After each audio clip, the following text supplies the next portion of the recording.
Al-Quran memberikan respon pada peristiwa-peristiwa yang pernah terjadi di masa Nabi saat muncul berita-berita yang diduga sangat keluar dari ketentuan yang biasa atau bahkan menyimpang dari ketentuan Allah Subhanahu wa taala. Nah, responnya cukup mengejutkan karena kejadiannya terjadi di zaman Nabi, tapi responnya bersifat umum. Anda penting garis bawahi, setiap ada respon dengan kalimat umum dalam Al-Quran, ini menunjukkan bahwa hukumnya akan berlaku terus di masa yang akan datang karena kejadiannya mungkin berulang. Dalam ilmu Al-Quran, terkhusus dalam kaidah asbabun nuzul, kaidahnya dikenal dengan al-ibratu bi'umumil lafzi la bi khususis sababi. Hukum itu berlaku dengan keumuman lafaz, bukan terkait sebab khusus yang terkait dengan turunnya ayat itu. Jadi jangan dipahami, oh ayat ini hanya turun di masa Nabi saja, sekarang sudah tidak berlaku. Tidak. Karena sifatnya umum, maka hukum umumnya masih berlaku sekalipun menjadi contoh kegiatan di masa Nabi. Ingin menunjukkan kesan bahwa penyebar berita-berita yang tidak tepat pun bukan hanya di masa Nabi, nanti pun akan terjadi seperti ini responnya. Dan respon ini yang menunjukkan kekuatan atau kelemahan iman seorang yang beriman pada Allah Subhanahu wa taala. Respon pertama, cepat. Cepat. Apa yang harus dipercepat itu?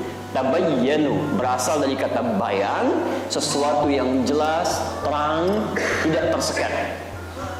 Kalau kemudian ada sekat-sekat yang menjadikan sesuatu tampak tidak jelas, kepastiannya, keadaannya, benar atau tidaknya, kemudian Anda ingin berusaha untuk mengurai sekat-sekat ini sehingga nampak jelas kembali apa yang akan Anda simak itu, atau Anda lihat, atau Anda kemudian perhatikan, maka kalimatnya dari kata bayan ditambah ta di depannya, kemudian diberikan tasydid di huruf sebelum akhirnya.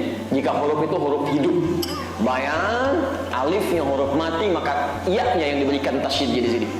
Diberikan tasydid di sini, maka kalimatnya berubah menjadi tabayyana. Kalau bentuknya jama menjadi tabayyanu, maka diartikan usaha untuk menyingkap tirai-tirai yang menyelimuti itu supaya tampak kembali dengan jelas. Jadi kalau Anda mendapatkan informasi-informasi yang Anda kira meragukan, isinya bahkan bertentangan dengan hukum-hukum Allah, ada sesuatu yang menurut Anda tidak benar di situ, jangan dulu disimpulkan, apalagi disebarluaskan. Itu keliru. Awas, termasuk dalam ta'lim ya. Anda mendapatkan keterangan dari ustadz belum jelas, cek dulu. Perjelas itu dengan pertanyaan. Jangan sampai Anda menyimpulkan sesuatu yang belum tentu sama apa yang disampaikan oleh ustadz dengan kesimpulan yang Anda mungkin sampaikan. Ya. Saya pernah menyampaikan satu ta'lim di satu tempat. Saya sampaikan dengan kalimat, setiap orang-orang yang mengikuti tuntunan Allah dan Rasulnya, yang bersambung sanadnya sampai ke Nabi, maka dia disebut dengan salafi. Turunannya disebut dengan manhaj namanya. Pilihannya disebut dengan madhab. Tiba-tiba ada pertanyaan datang mengatakan, Ustaz, antum terlalu mudah menyimpulkan semua umat Islam itu salafi. Bagaimana dengan Khawarij? Bagaimana dengan Ahmadiyah? Bagaimana dengan firqah A, B, C dan sebagainya? Saya sampaikan bukan saya yang terlalu mudah menyimpulkan, antum yang tidak fokus dalam menyimak, sehingga salah memberikan kesimpulan. Jangan jadi mustami yang mensana incorpori sano. Ustaz nerangin ke sana, antum mikir ke sono, sehingga kesimpulannya nggak nyambung. Yang saya katakan, semua umat Islam yang ikut tuntunan sunnah Rasulullah, ikut petunjuk Allah, mengikuti lewat jalur Nabi, itu baru yang disebut dengan salafi, apapun dia madhabnya. Jadi kalau orang ini tidak ikut tuntunan Nabi, apalagi Nabinya beda dengan Nabi Muhammad, ya jelas bukan. Islam aja bukan, Ahmadiyah itu bukan, karena Nabinya aja beda. Jelas di sini ya. Nah, jadi ingat betul kaidah-kaidah ini. Maka jika menemukan satu informasi yang belum jelas, jangan cepat disimpulkan, jangan diberikan vonis hukum, apalagi disebarkan. Itu yang paling bahaya. Ya. Dan di sini menjadi ciri keimanan seseorang. Jika Anda ingin mengecek dalam kalimat ini, di mana tingkat keimanan kita, maka Anda bisa lihat.